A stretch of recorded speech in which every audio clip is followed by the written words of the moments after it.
ఎమ్మెల్యేలు కూడా ట్రాన్స్ఫర్లు చేస్తున్నారు. ఎంఆర్ఓలు మారిగా 5 ఏళ్ళు ఇక్కడ పనిచేశాడంట, ఈయన్ని ఇంకో కాన్స్టిట్యున్సీ పంపిస్తారంట. ఇక్కడ మంత్రిగా చేశాడంట, ఇక్కడ ఆయన కథలన్నీ తెలిసిపోయినాయి, ఆయన లీలలో ప్రజలకు అర్థమైపోయినాయి కాబట్టి ఆయన ఇంకో ఊరికి పంపిస్తారంట. 80-90 మంది ఎమ్మెల్యేలు పనికిరారంట, వాళ్ళని మార్చడమో లేకుంటే వాళ్ళు తీసేయడమో చేస్తారంట. వాళ్ళు కాదు పనికిరాని వాళ్ళు, పనికిరాని వ్యక్తి, రాజకీయాలకు ఏమాత్రం అర్హత లేని వ్యక్తి ఈ జగన్మోహన్ రెడ్డి అని చెప్పి కూడా నేను మీకు తెలియజేస్తున్నా. అందరూ సైకో సైకో సైకో అంటున్నారు. నాకు ఇప్పటికి కూడా అర్థం కావడంలో ఆయన క్యారెక్టర్ ఎలాంటి క్యారెక్టర్ నాకు అర్థం కాలేదు. 10-12 మంది ముఖ్యమంత్రులు చూశా, ఎన్నో ప్రభుత్వాలు చూశాను, కేంద్రంలో చూశాను, రాష్ట్రంలో చూశాను. ఇలాంటి విచిత్రమైన నాయకుడిని నా జీవితంలో ఎప్పుడూ చూడలేదని మరొక్కసారి మీకు తెలియజేస్తున్నా. అలాంటి వ్యక్తి రాజకీయాలకి అర్హత లేదు. అందుకే నేను పూర్తిగా 5 కోట్ల ప్రజలకు కూడా విజ్ఞప్తి చేస్తున్నా.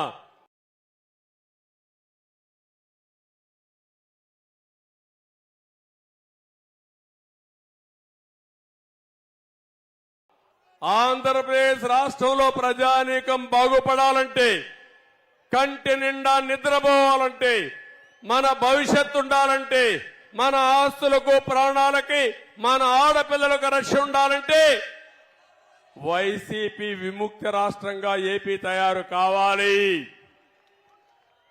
వైసీపీ అనేది ఒక పార్టీనే కాదు, అలాంటి వ్యక్తి రాజకీయాలకు ఉండడానికి అర్హత లేదు. నేను మళ్లీ చెప్తున్నా, ఒక్క ఓటు అలాంటి వ్యక్తికి వేసినా, అలాంటి పార్టీకి వేసినా అది రాష్ట్రానికి ఒక శాపంగా మారుతుంది. 5 సంవత్సరాలకు మునుపు విధ్వంసం ఏంటో చేసి చూపించాడు. ఆయన చేసిన తప్పులు రాష్ట్రానికి శాపంగా మారాయి. ఆ శాపాలే ఈరోజు మనందరం అనుభవించే పరిస్థితికి వచ్చాం.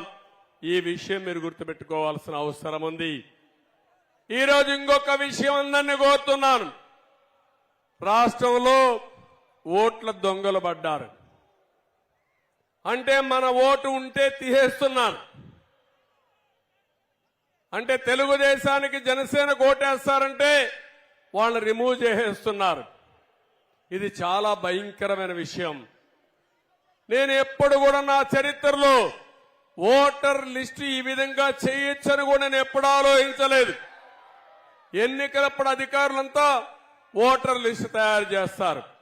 రాజకీయ పార్టీలు ఎన్నికల సమయంలో ఆ ఓటర్ లిస్టు తీసుకుని ప్రచారం చేసి ఎన్నికల్లో మనం గెలుస్తాం. ఈరోజు దౌర్భాగ్యం, ఓటర్స్ ను కూడా మనం వెరిఫై చేసుకోవాలి. నా ఓటు ఉందా లేదా చూడాలి. అంటే ఎంత దౌర్భాగ్యమో ఈ రాష్ట్రంలో మీరు గుర్తుపెట్టుకోవాలి. దేశంలో ఏ రాష్ట్రంలో జరగనటువంటి సంఘటనలు ఈ రాష్ట్రంలో జరుగుతున్నాయంటే ఇది చాలా బాధాకరం. యువతకు పిలిపిస్తున్నా, మీరందరూ కూడా ఎవరైతే ఎలిజిబిలిటీ ఉండే ప్రతి ఒక్క యువత ఓటు ఎన్యూమరేట్ చేసుకోండి. ఆ ఓటు అనేది మీ జీవితాలనే కాకుండా రాష్ట్ర భవిష్యత్తును మారుస్తుంది. ఈ విషయం ప్రతి ఒక్కరూ గుర్తుపెట్టుకోవాల్సిన అవసరం ఉంది. మీరు ఏదైతే ఎప్పటికప్పుడు మీ సెల్ ఫోన్ లో యూట్యూబ్ కానీ ఇవన్నీ బ్రౌజ్ చేస్తుంటారు, వెబ్సైట్లన్నీ బ్రౌజ్ చేస్తారు. ప్రతిరోజు ఒక్కసారి మీ ఓటు ఉందా లేదా అని చెక్ చేసుకోవాల్సిన బాధ్యత మనందరిపైన పడింది. 4 కోట్ల మంది ఓటర్స్ ఉన్నారు. ప్రతి ఒక్కరూ చెక్ చేసుకోమని, సహకరించమని, మీకు ఓటుంటే రేపు మీ ఓటు వేస్తే తద్వారా ఈ రాష్ట్రాన్ని కాపాడిన వాళ్ళు అవుతారు. ఈ విషయం కూడా మీరు గుర్తుపెట్టుకోవాల్సిందిగా నేను మిమ్మల్ని కోరుతున్నా. నేను ఒకే ఒక విషయం అందరికీ విజ్ఞప్తి చేస్తున్నా. మీరు ఒక అడుగు వేయండి, మేము 100 అడుగులు వేస్తాం. మీరు ఒక త్యాగానికి సిద్ధంగా అండి, మేము 100 త్యాగాలు చేసి ఈ రాష్ట్రాన్ని పైకి తేవడానికి ముందుకు వస్తాం. కానీ అట్లా కాకుండా మీరు చేసుకోండి, మాకేం సంబంధం లేదంటే రాష్ట్రం నష్టపోతుంది, భావితరాలు నష్టపోతాయని చెప్పి నేను మీకు తెలియజేస్తున్నా. ఒక ఆడబిడ్డకు విజ్ఞప్తి చేస్తున్నా, మీ పిల్లల్ని పెంచుతున్నారు, పెంచి బాగా చదివిస్తున్నారు, చదివించిన నీ బిడ్డకు ఉద్యోగం రాకుండా